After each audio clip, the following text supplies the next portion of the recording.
Welcome back to lecture. Today we're going to talk about genitourinary disorders, and that's in chapter 21. Also remember that in your first day handout, there's an outline as well as the unit objectives for this lecture. Let's review some terms after we admire our dancing pig. Does he have edema or does he have anasarca? Edema is swelling or excess fluid in body tissues. With renal failure, we can see it around the eyes and the feet. With nephrotic syndrome, they may have it in the abdomen also. Anasarca is an extreme generalized edema. They have fluid retention in the whole body. Estimated glomerular filtration rate is the best test to measure kidney function. Glomerular filtration rate tells how much blood passes through the kidneys each minute. We have different waste products in the blood. And those waste products are BUN, creatinine, uric acid, and albumin.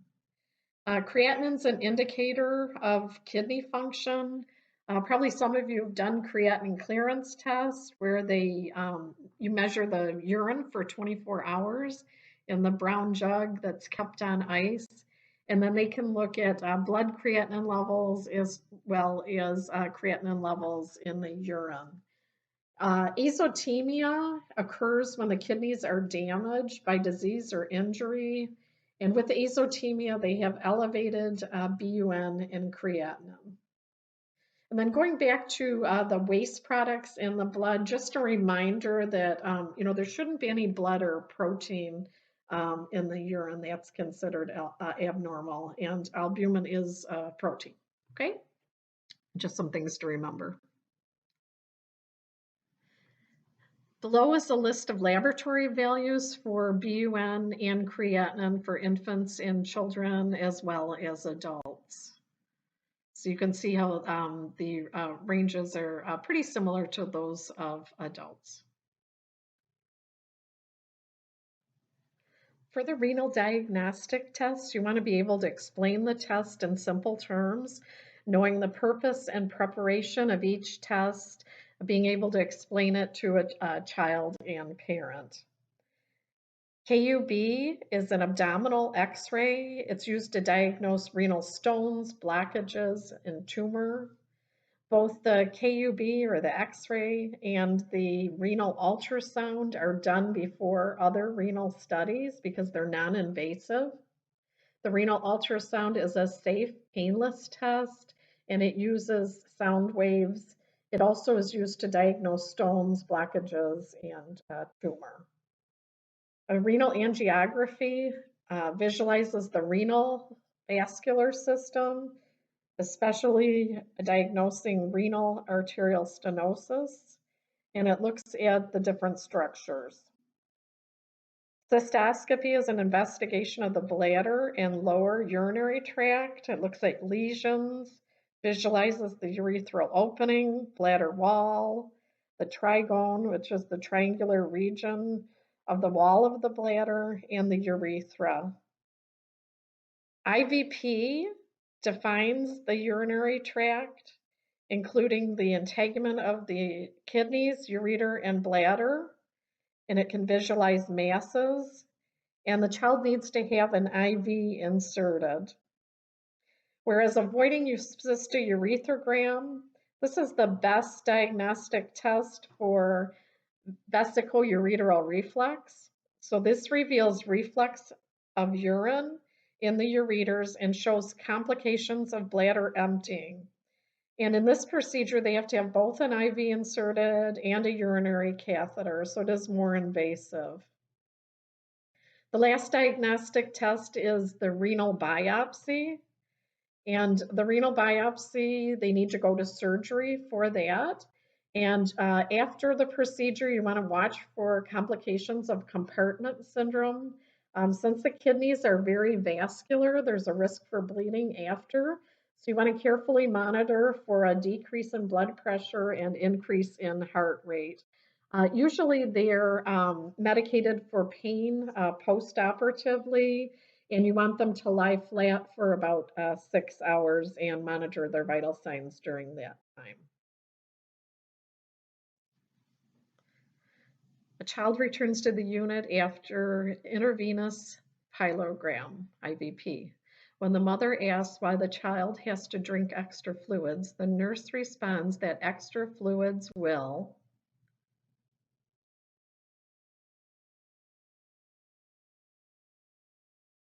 Did you select the correct answer? The correct answer was flush any remaining dye from the urinary tract.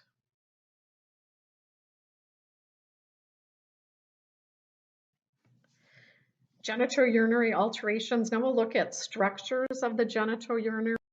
This is exstrophy of the bladder. You can see that the bladder is outside of the abdominal cavity. So there's failure of the abdominal wall and underlying structures such as the ventral wall of the bladder to fuse in utero. It's often associated with epispadias of the penis, although hard to see in this picture. You can see the broad scrotum and undescended testes, so the baby has cryptorchidism, which we'll also talk about. And this is a severe defect of the genitourinary system. Exstrophy of the bladder requires several surgeries. Assessment findings of bladder exstrophy include constant seepage of urine, and the urine may be malodorous. They're susceptible to infection and ulceration, and it's associated with an open pubic arch, which is also called diastasis. There's separation of the pubic bone. So they'll present when they start walking with a waddling gait. The nursing management that's indicated prior to surgical reconstruction would be physical interventions in the delivery room. You want to have a sterile, non-adherent dressing applied to the bladder in order to protect the bladder. So usually in the delivery room, you'll see that they have a blanket warmer and a bottle of saline. So you want to make sure that you have a non-adherent dressing, get the warmed saline and put it on the dressing. And then usually they'll cover it with a little saran wrap. If you go to take the dressing off and it sticks, you might want to use a little saline to take it off because you wouldn't want to just pull it off and cause damage to the bladder. Okay, so you want to protect the site upon delivery, and you want to provide emotional support to the parents. Usually these aren't medical emergencies, so allow the parents to bond with the child, let them know that it can be fixed for that. And remember that this does require several surgeries.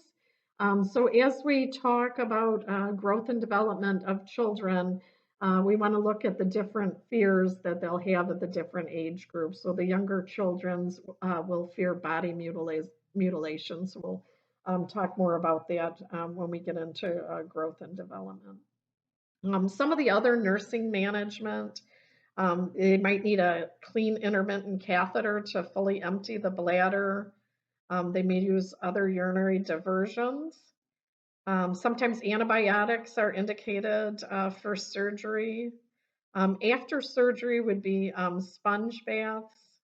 And again, remember to support the parents because they worry about sexual adjustment, and support teens during reconstructive surgery.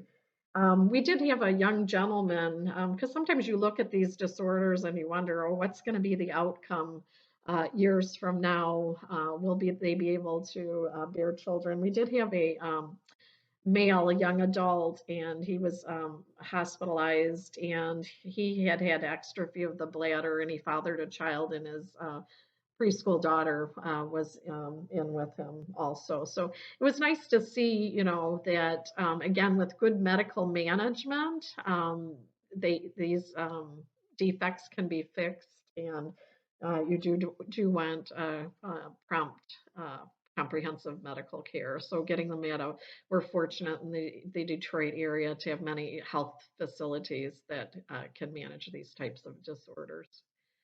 The goal of therapeutic management is to protect the organ, prevent infection, attain urinary control, and improve sexual function, again, especially in males. Hypospadias is where the meatal opening is on the ventral surface of the penis, so it's below the normal placement on the glans. So when they pee, they're going to hit themselves on the legs. Cordy is a fibrous band causing deformity of the penis. This causes ventral curvature of the penis and is often associated with hypospadias. So it's a more severe form of hypospadias if they do have cordy with it. Nursing measures would be not to circumcise. The prepuce is valuable skin for surgical repair. They will do surgical repair generally in the first or second year of life to promote normal development so that they can void in a standing position for emotional purposes and also to produce a sexually adequate organ. Note that undescended testes may also be present due to the altered appearance of the genitalia of these defects. They may question the sex of the baby at birth. Epispadias is the meatal opening located on the dorsal surface of the penis above the normal placement on the glans penis. So when they pee, they're going to pee up in the air. And again, you don't want to circumcise the baby because that skin is needed for surgical repair. Therapeutic management for these disorders would be outpatient surgery. Again, they're usually done before toilet training in the first or second year of life. And they should not be circumcised because, again, they need that skin for the surgical repair. Okay. Remember that toddlers have fear of body mutilation. So you want to use play therapy with them. Try distraction and keep them occupied. Play activities to decrease anxiety can be transporting them in the wagon. Use of transitional objects, which might be a favorite stuffed animal or a doll.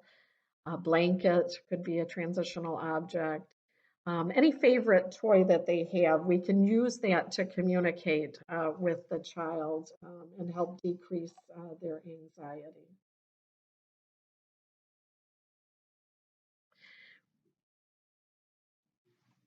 Postoperative cure of hypospadias and epispadias is listed for you. So I'm going to hold you responsible for reading through that as well as reading in your textbook related to the care of hypospadias and epispadias. You're caring for a baby with hypospadias. Which description of this defect is most accurate?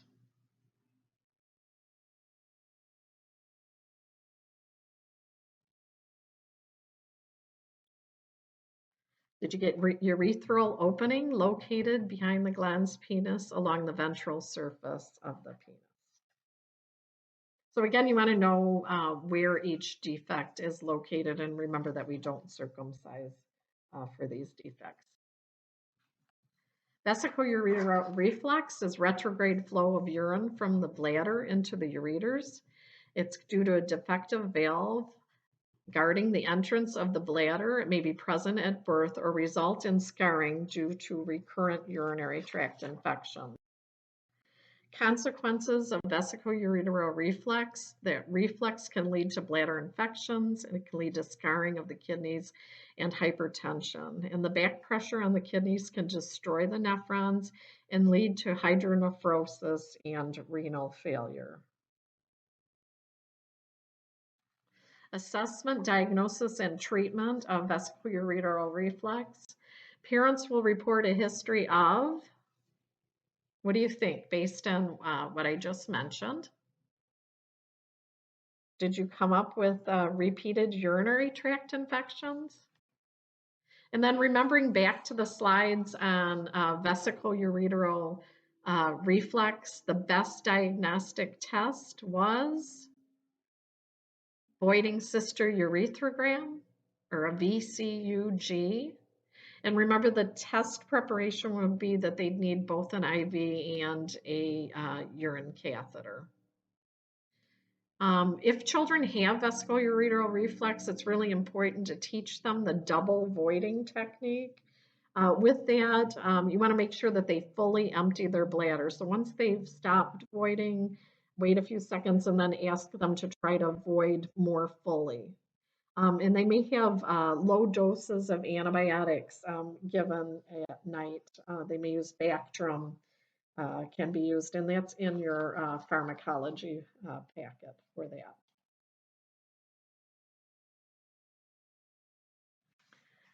Urinary tract infections, what organism is associated with 80% of UTIs? What are your thoughts? Did you come up with E. coli? E. coli is the most common organism in 80% of the cases of UTIs. Females are at higher risk because they have a shorter, straighter urethra. And males may be at risk if they're not circumcised. So you want to assess for unexplained fever. And then there's other reasons that there can be stasis of urine. So, just think in general, not just pediatrics, but think, back to what you've been taught about urinary tract infections. Anytime anybody's holding urine, so you might see, a child and they're dancing around, and you ask them, do you need to go potty? And what are they going to say to you? No. And you say, no, you need to go potty.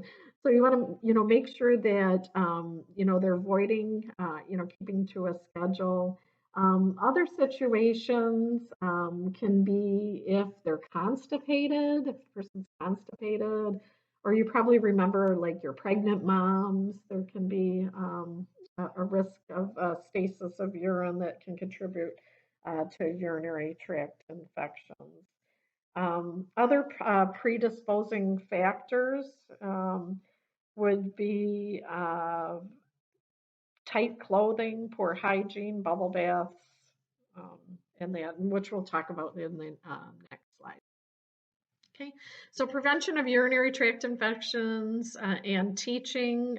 So we want to remember that to teach about proper hygiene with the female, we want to wipe front to back.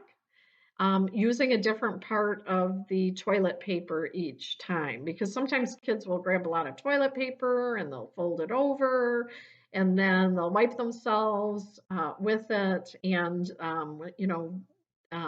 if they're not careful about turning it over, they can be wiping stool into the urethra. So be very careful and, watch children and their toileting habits and make sure that they're wiping front to back. And don't assume that parents know to wipe a female front to back, because I've had students that have assessed and realized that the parents didn't know that they needed to wipe front to back, and they actually thanked the student for that. So do make sure you assess and do teaching with them. Okay. Also, males, uncircumcised, we want to watch for unexplained fever, and we want to make sure that we pull the foreskin back and do proper cleaning with that. As I mentioned earlier, potty training, you want to make sure that they're avoiding every few hours. And also, if they're not potty trained, you want to make sure that you change the diapers frequently. At the hospital, we do it every 2 hours. But with potty training, keep to a schedule and every few hours having them sit on the potty and watching for signs like if they're dancing around that they need to go for that. Make sure that they get extra fluids. So remember we talked about with any infection, we'd want to go 1.5 times maintenance on the fluids. And then, as I mentioned previously, with clothing, we don't want any tight-fitting clothing. For that, with the bathing, no oil bubble baths. And then with intercourse, they should void before and after intercourse. And know that also masturbation can contribute to urinary tract infections. And that can be at any age. There can be also vaginitis, pinworms, alkaline urine, can contribute to it. Inadequate urine output, I'm sorry, inadequate intake and less frequent urinations are all reasons that can contribute to UTIs. Okay, so again, frequent urination, increasing fluids, maintaining good hygiene are all proper things to help prevent urinary tract infections. Okay, you've probably heard too that cranberry juice, apple juice, or ascorbic acid can decrease urine pH, making it more acidic. So that can also be helpful. Cranberry juice is more appealing for children. And sometimes they say hard cheeses too. I've read that also related to helping prevent UTIs. Identification of UTIs in infant and children. In infants and young children, it can be nonspecific changes in behavior and appetite.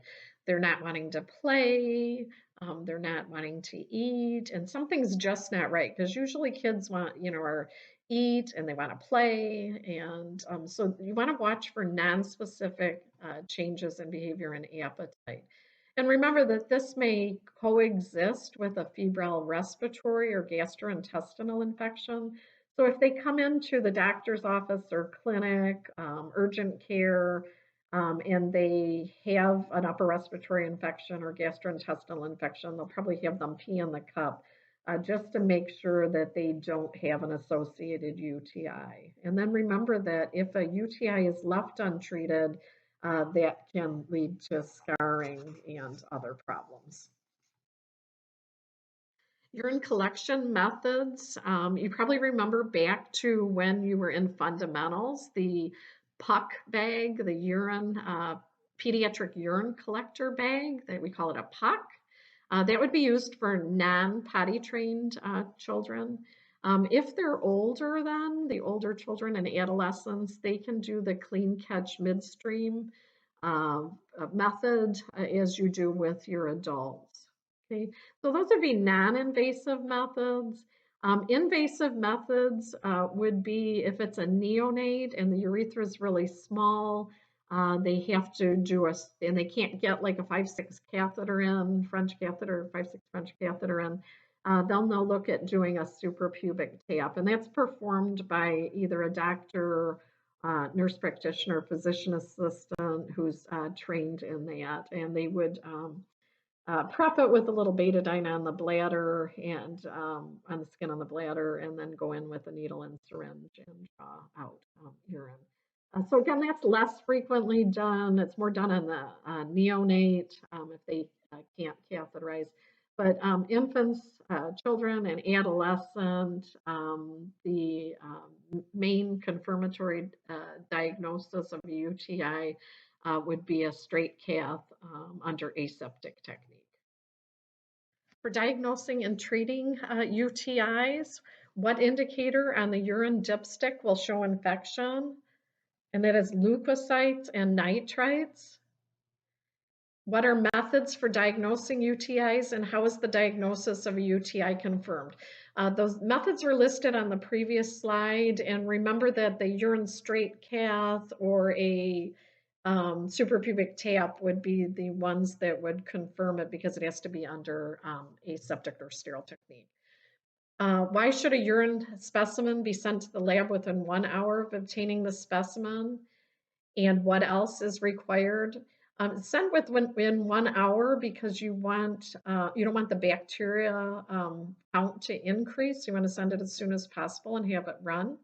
And then also, what else is required would be make sure you have the correct label with the correct name, birth date, medical record number, put the date and time that the specimen wasn't obtained on that. What should parents be taught about the length of administration of antibiotics?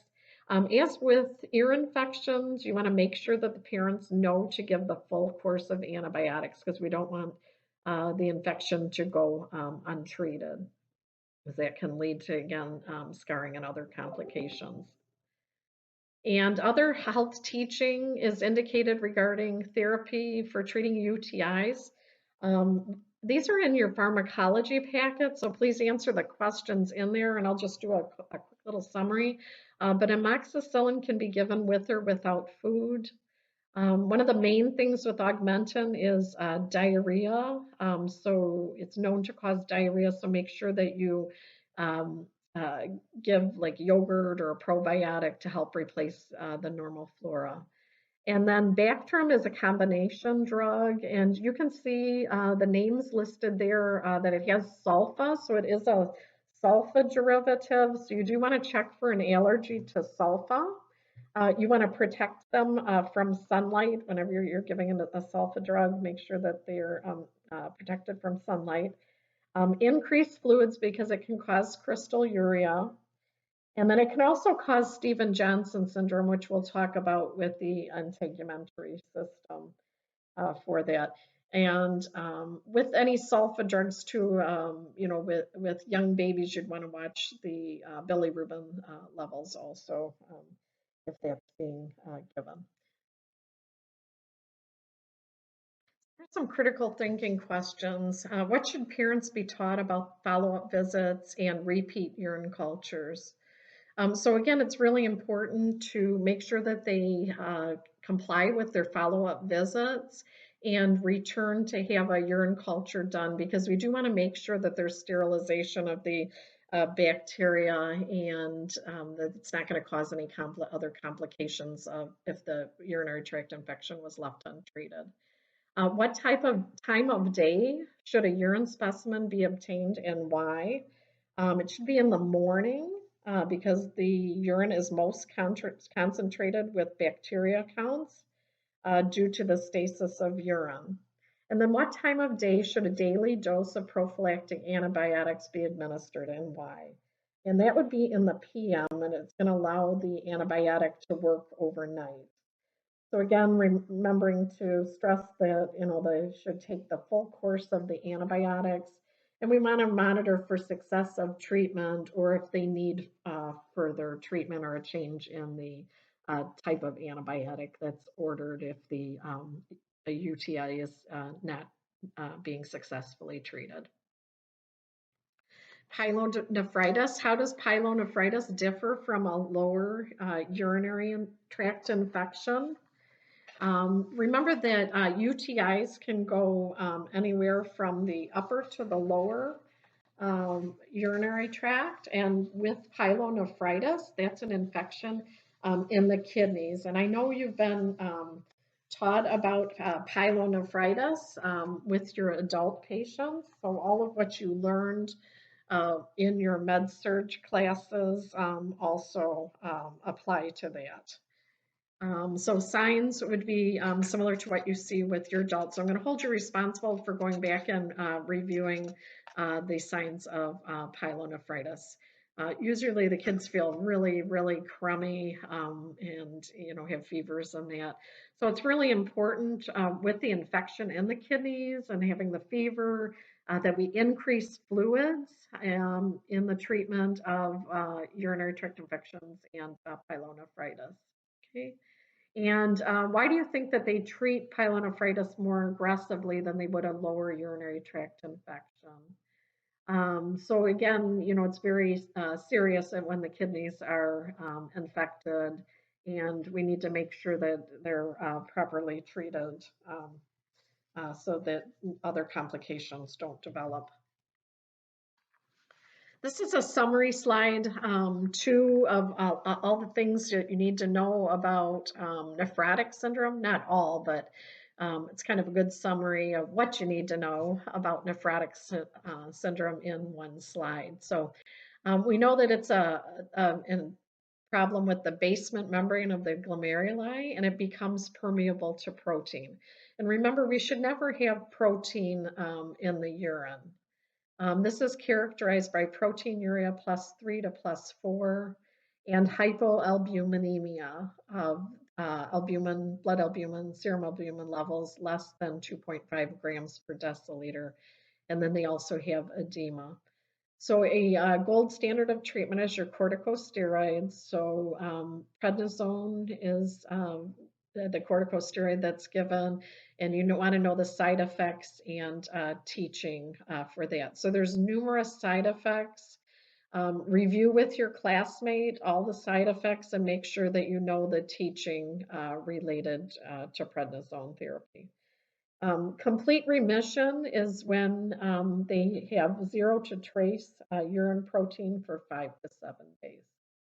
So again, you have about the pathophysiology, the laboratory values, the treatment, and then some information related to remission. So that's just a little bit about nephrotic syndrome in one slide.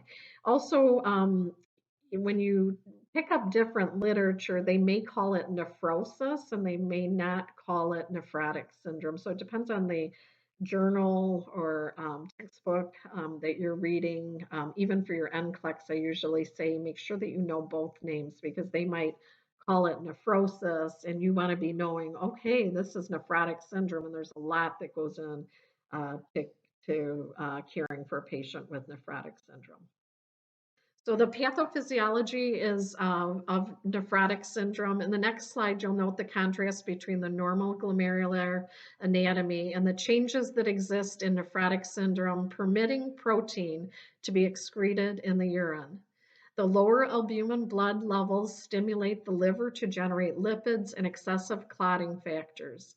Edema results from decreased oncotic plasma pressure, renin-angiotensin, aldosterone activation, and antidiuretic hormone secretion. So here you can see the normal glomeruli, and again, noting on the bottom that it becomes permeable to protein. And then you have low blood protein, hypoalbuminemia, and that causes the changes in the liver with excessive clotting factors, hyperlipidemia, and then it can also cause, again, the decreased plasma oncotic pressure, stimulating those other activation of the renin-angiotensin and increase in antidiuretic hormone secretion, leading to salt and water retention, generalized edema, and low serum sodium. So again, they could be at risk also for a seizure with this disorder. Okay, so again, basically it's the basement membrane becomes permeable to protein, and then you have all these changes going on with the liver and your fluid volume. This is an easier slide to grasp. So again, you have the renal glomerular damage. You have massive proteinuria, and remember, protein shouldn't be present in the urine. You have hypoproteinemia, and again, leading to the problems with the liver and also the volume changes causing the edema in that. Another name for the primary disease state of nephrotic syndrome is minimal change nephrotic syndrome, meaning that there's minimal damage to the glomeruli. The glomeruli basement membrane may become increasingly permeable to protein, and this can follow an upper respiratory infection or gastrointestinal infection or some sort of infective process. And what is the clinical state characterized by? Again, that's massive proteinuria, hypoalbuminemia, hyperlipidemia, hypovolemia, and edema. Parents may report signs of edema such as their eyes can be puffy, their feet can be puffy, their shoes might not fit, their abdomen, their clothes might not fit around their abdomen. These are all signs of edema in children. The hallmark for diagnostic testing of nephrotic syndrome, and that goes back to the previous slide, you saw an asterisk on the proteinuria. So it's the protein in the urine that's the hallmark for diagnosing nephrotic syndrome. Complications of nephrotic syndrome include anemia and slowed growth, peritonitis and cellulitis, pneumonia, susceptibility to infections. They can have decreased IgG levels or immune globulin G levels, hypercoagulability, and susceptibility to thromboembolism. So again, as I mentioned about the closed net fitting right around the abdomen, we have to be concerned about peritonitis and watching for carefully monitoring the temperature and then also measuring the abdomen to be monitoring for peritonitis.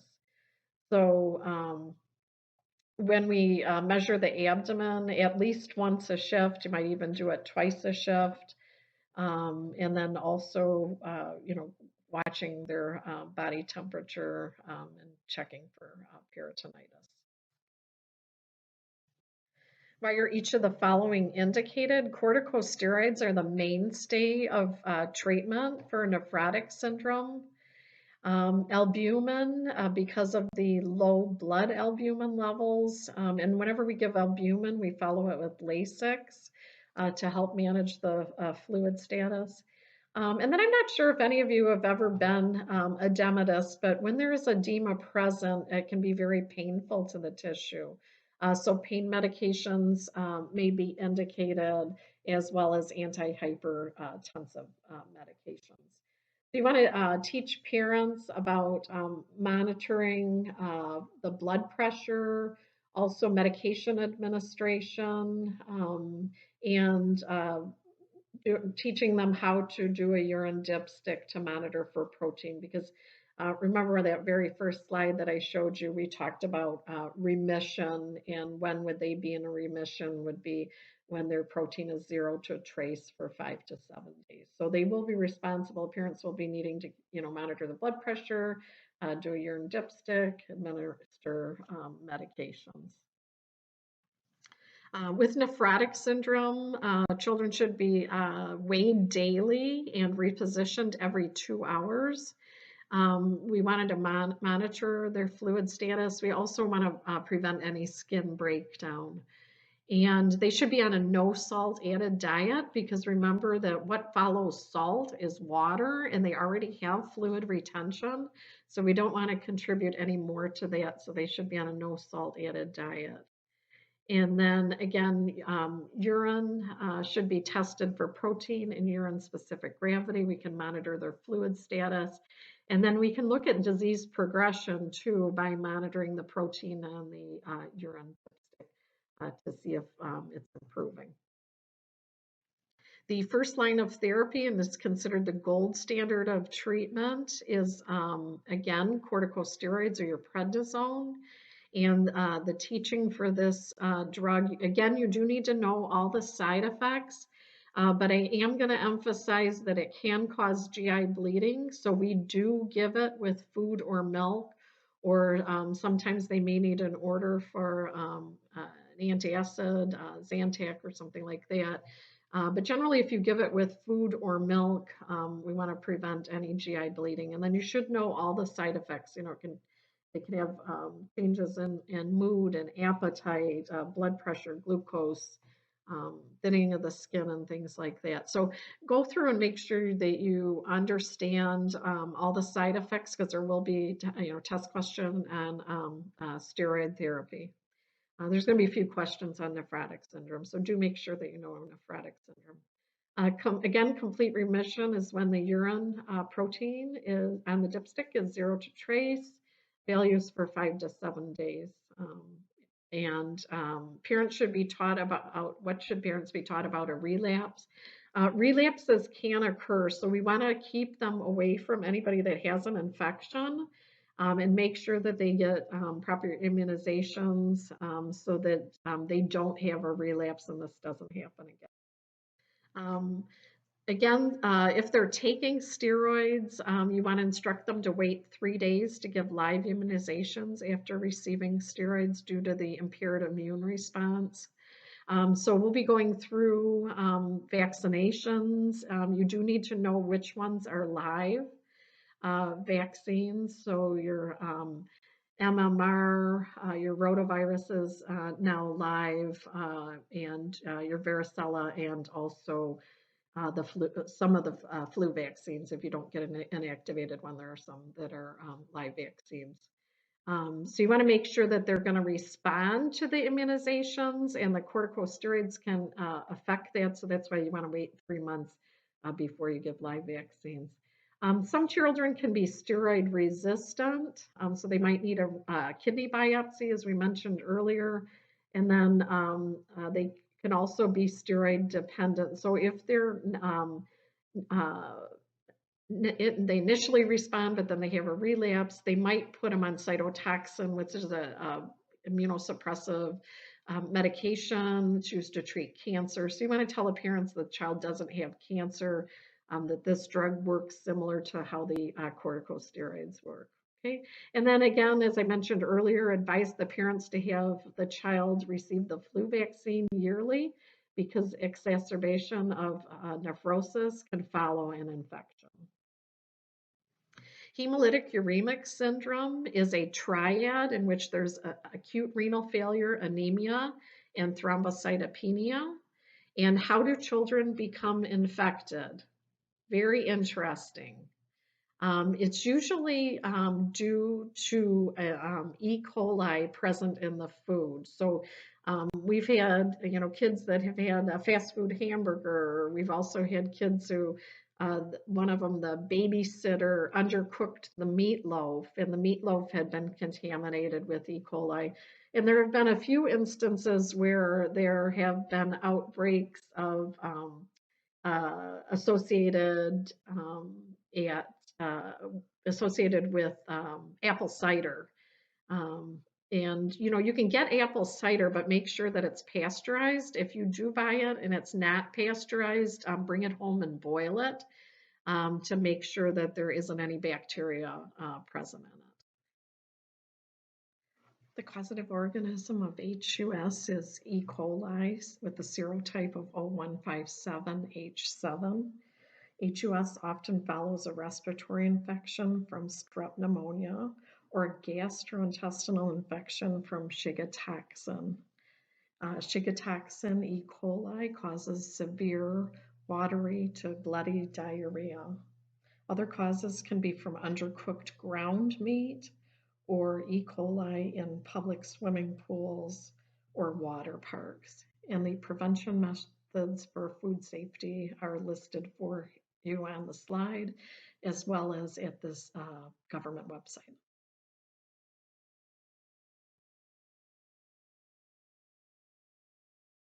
The pathophysiology of hemolytic uremic syndrome.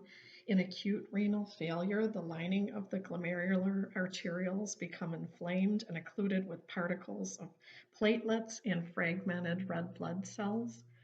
Oliguria can lead to sudden onset of anuria, which is no urine output. Anemia and thrombocytopenia occur. There's hemolysis with the fragmented red blood cells. The red blood cells and platelets continue to be damaged as they flow partially through occluded blood vessels. The damaged cells return to circulation and are destroyed by the spleen, leading to hemolytic anemia. Children with hemolytic uremic syndrome are in acute renal failure. They're very sick, they're anemic. The increase in reticulocyte count is due to the low hemoglobin and hematocrit levels. And with the platelets being low, they're at risk for bleeding. And so we really want to do good neurologic checks on the child as well. In the management of hemolytic uremic syndrome, peritoneal dialysis allows for adequate nutrition, even in children with no urine output. For the anemia, you want the red blood cell transfusion to be slow, and you want to watch for hypertension. And also, they may do erythropoietin injections and other nutritional support, and you'd want to monitor the hemoglobin and hematocrit levels. For bleeding tendencies, you want to assess for petechiae bleeding and bruising. Platelet transfusions are only given for a panic value of a platelet level less than 20,000, or if the child would need surgery. Here's some critical thinking questions based on the etiology and pathophysiology. How long should contact precautions be implemented and why? Why is the child at risk for injury? And what safety measures should be taught to the child and caregiver? I'm going to hold you responsible for looking that information up in your book and reviewing other active learning. The prognosis of hemolytic uremic syndrome, 95% of children recover completely. 5% of the children can develop chronic kidney disease leading to end-stage renal disease. If peritoneal dialysis is used, there's a risk of peritonitis and sepsis. Hemodialysis, you'd want to remember that no blood pressure or blood draws with an AV fistula graft. If the child needs a kidney transplant, they use a cadaver kidney or living related kidney donor, and they do HLA matching, which is your human leukocyte antigen. When children get a kidney transplant, they're on tacrolimus, which is an immunosuppressant drug. And the teaching related to that would be that they should wear a medical alert bracelet. You want to take the Tacro at the same time each day. That's very, very important. And you want to communicate with the school since the child would be at risk for infection. And because the child is on an immunosuppressant drug, you would want no live vaccines administered. In acute renal failure, there's a sudden cessation of renal function manifested by a fall in urine output. It's most common in children with dehydration. There's 3 categories of acute renal failure. There's the pre-renal, intrinsic, and post-renal. In the pre-renal, there's decreased blood flow, decreased perfusion to the kidneys. That can lead to hypovolemia, shock, and cardiac failure. In intrinsic, there's primary damages to the parenchymal cells of the kidneys, and that can lead to be due to infection, nephrotoxic agents, and inhalation of fumes. And I just wanted to share with you something that I learned is that dry cleaning solutions are very toxic to the kidneys. So a lot of times we bring our dry cleaning home and we keep it in the bag. You do want to take it out of the bag so it can air out and some of those fumes and chemicals can get out of your clothing. Also in relation to inhalation of fumes, some of the carpet cleaners, if they're combined with, if you have ingested alcohol and you have alcohol in your system, if you've been drinking and then use carpet cleaners, that can put you into an intrinsic renal failure. So be mindful of that. And then post-renal is obstruction of urinary flow from both kidneys. The laboratory findings for renal failure include azotemia, metabolic acidosis, hyperkalemia, hyponatremia, and hyperphosphatemia, and hypocalcemia. Renal failure assessment findings include acute renal failure. So they have oliguria, anuria with chronic renal failure, hypertension, edema, hematuria, and proteinuria. Signs of fluid overload include periorbital edema, pedal edema, crackles and auscultation, and respiratory difficulty. Some nonspecific signs, changes in behavior or appetite include poor feeding, vomiting, lethargy, pallor, and even seizures can occur in children in renal failure. Complications on each body system, again, are listed for you. The integumentary system, they can have edema, a possible skin breakdown. Cardiovascular system would be hypertension and anemia. and then the respiratory system, pulmonary edema, and risk for pneumonia. And I'm going to hold you responsible for looking at the nursing measures for each of the body systems. What would you do as a nurse to care for a patient in acute renal failure? With chronic kidney disease, there's extensive nephron damage. The kidney function is diminished by after 50% of the glomerular are destroyed by disease or injury.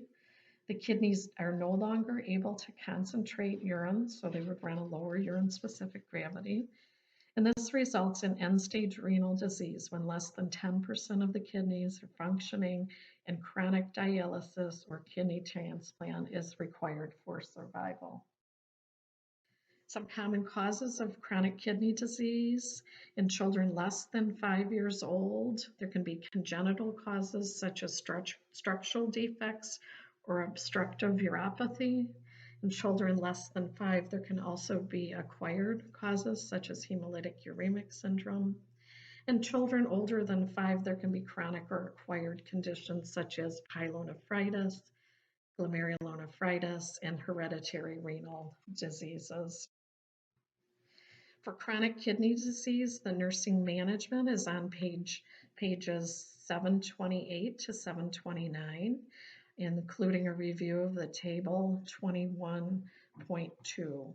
So you want to answer those questions by going through the reading and doing some active learning. You want to answer the questions such as why do children with chronic kidney disease appear pale, and why does anemia result? Number 2, what clinical signs may result from anemia? Number 3, what are guidelines for protein intake? Number 4, which vitamins and minerals are ordered and why? And number 5, why are erythropoietin and growth hormone injections ordered?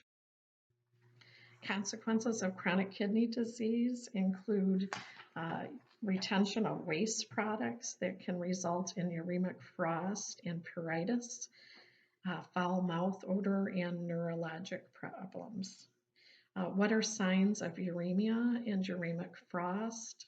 And why is uremia a life-threatening condition? Again, I'm going to hold you responsible for looking up those answers. Other consequences of chronic kidney disease include anemia, hyperkalemia, and metabolic acidosis. Water and sodium retention result in fluid volume overload, similar to what we talked about with acute renal failure.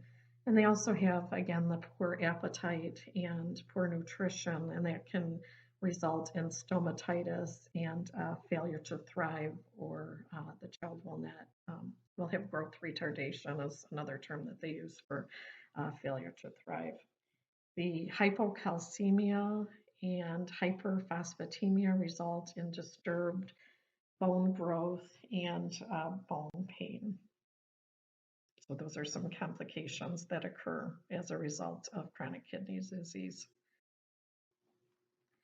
Renal osteodystrophy exclusively refers to bone morphology associated with chronic kidney disease, whereas chronic kidney disease mineral and bone disorder describes the syndrome of biochemical bone and extraskeletal calcification abnormalities associated with chronic kidney disease. Some of the complications of chronic kidney disease include acidosis, anemia and growth failure, and bone and dental defects. The dietary interventions for acidosis include Vicitra or sodium bicarbonate tablets. The dietary interventions for anemia and growth failure include ferrous sulfate and multivitamin administration. And the dietary interventions for bone and dental defects include vitamin D, calcium, and also one that's not listed in your book is vitamin K2, MK7, and I included an article for that. Vitamin K2 actually helps to keep calcium in the bones and out of the arteries. So there's a lot of literature on the use now of vitamin K2, not just in children with chronic kidney disease, but also in adults to prevent, again, the calcium from adhering to the arteries. Nutritional information for children with chronic kidney disease.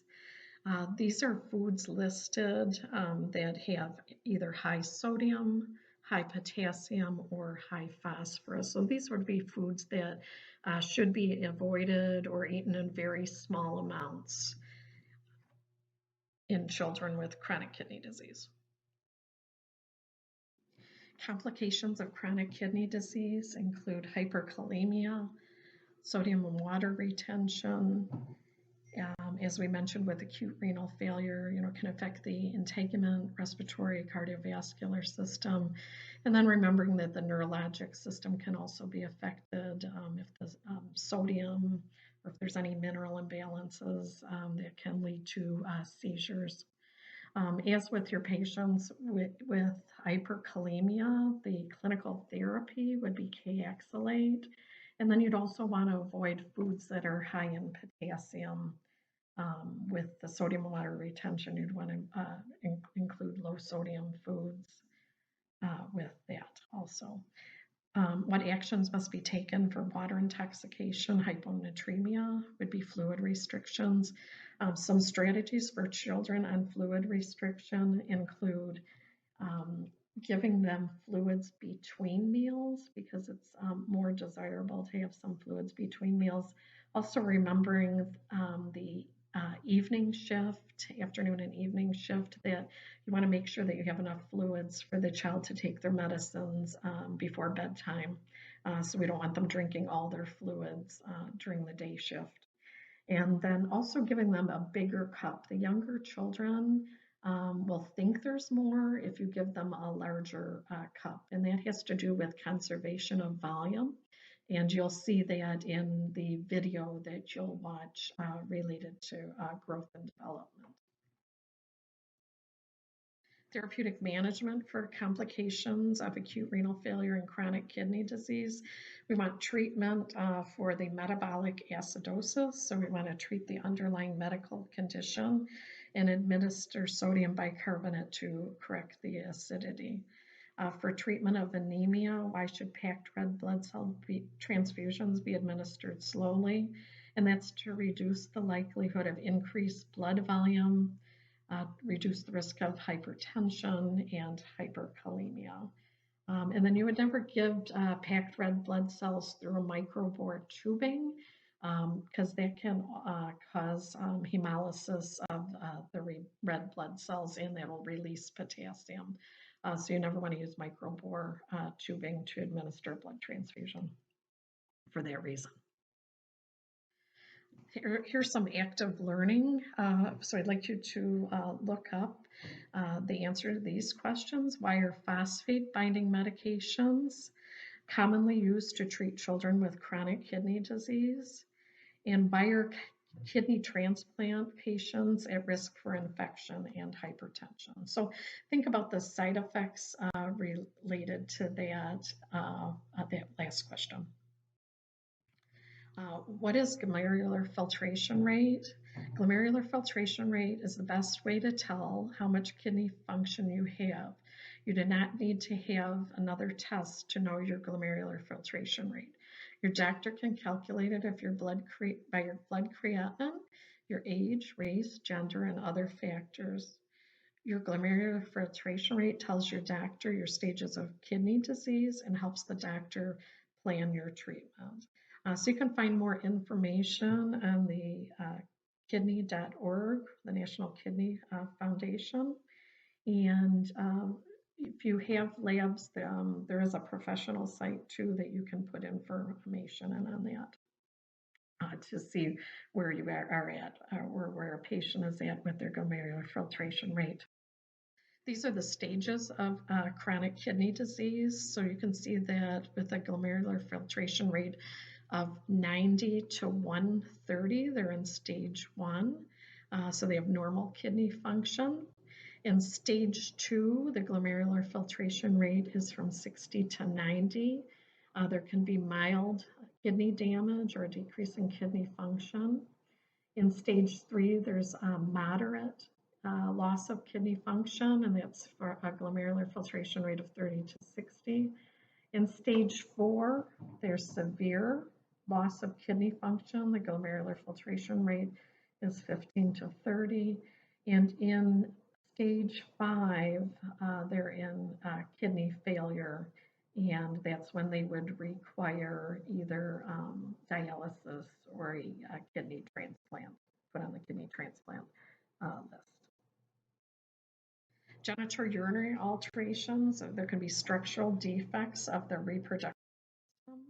So I know you learned about cryptorchidism in OB, so that's also called undescended testes, and that can result from a spermatic cord that is shortened, or hormones, androgen levels that are low. And I'm sure you learned this in OB, but you want to always make sure that your hands are warm when you're doing the exam to make sure that the testes don't descend into the abdominal cavity. So make sure that the room is warm, the child is quiet when you're doing the exam, and that your hands are warm also when you're doing the exam. The etiology of cryptorchidism, again, is failure of the testes to descend by mechanical, hormonal, chromosomal, or enzymatic activity. Why may cryptorchidism spontaneously resolve by 12 months of age, and that's due to increase in testosterone levels? And what happens if the problem does not resolve by 18 months? Then surgery would be required. If the testes do not spontaneously descend, what is the surgical treatment? And that's called orchiopexy. And the purpose of the surgery is to prevent infertility, reduce the risk of developing testicular cancer also. And the fears that toddlers may have related to surgery or hospitalization include fear of body mutilation, fear of abandonment, which is separation anxiety, and also stranger anxiety. And again, we'll be talking more about those when we go through growth and development of the child. Outpatient surgery is performed in toddlerhood because there's less psychological problems and a higher rate of fertility when the surgery is done earlier. You want to use anatomically correct pictures to describe the surgery, and remember to address their fears of body mutilation, again, which we'll talk about more when we get to growth and development. No straddle toys until they're fully healed. That would be approximately 3 weeks. And also have them wear loose, non-restrictive clothing post-operatively. Teach adolescents to perform regular self-testicular exams because they're at risk for testicular cancer. Remember that testicular cancer is a cancer of young men in their 20s and 30s, whereas prostate cancer is a cancer of older gentlemen. So again, it's really important that we teach adolescents and young adults to perform regular self-testicular exams. If the testes do not spontaneously descend, the treatment of choice for cryptorchidism is which of the following?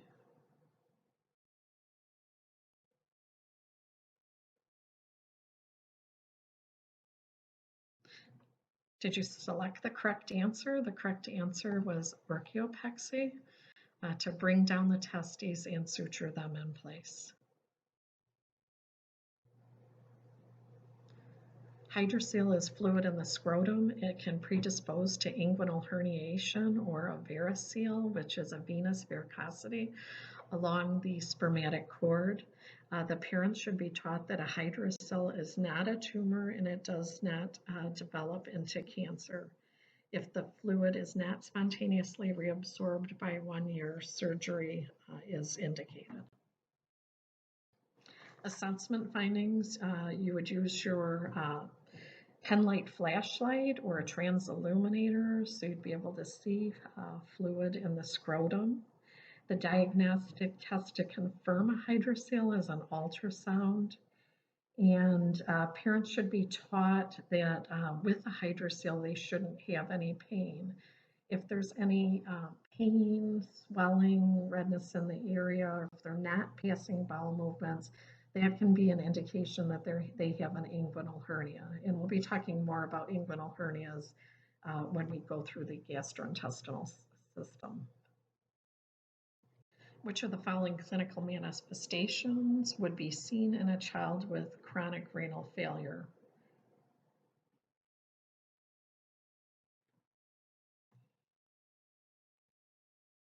Did you select the correct answer? The correct answer was metabolic acidosis. So massive hematuria, that's just a distractor, not the correct answer. They would have hypertension and hyperkalemia, and also they would have mouth odor and itching with that. Okay. Parents of a child diagnosed with renal disease ask the nurse why the child needs a daily weight. The nurse should explain that daily weights will.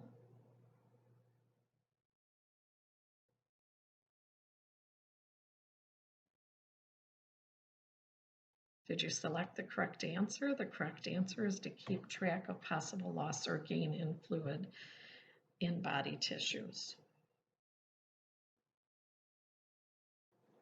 So again, here's the clarification pause. So I'd like you to look through your notes. If there's anything that is unclear to you, please post that on the discussion forum that is open for questions. That way I can go in and answer the questions, and you can answer your peers' questions as well. And rather than email, it's a better method so everybody gets the same information. Because oftentimes if you have a question about content, another classmate also may have this similar question or concern. So I'd appreciate if you use the discussion forum in that manner. Remember to read, reread, and study, and that's how you learn and comprehend the information, and you'll retain this information for your NCLEX exam to help you to be successful.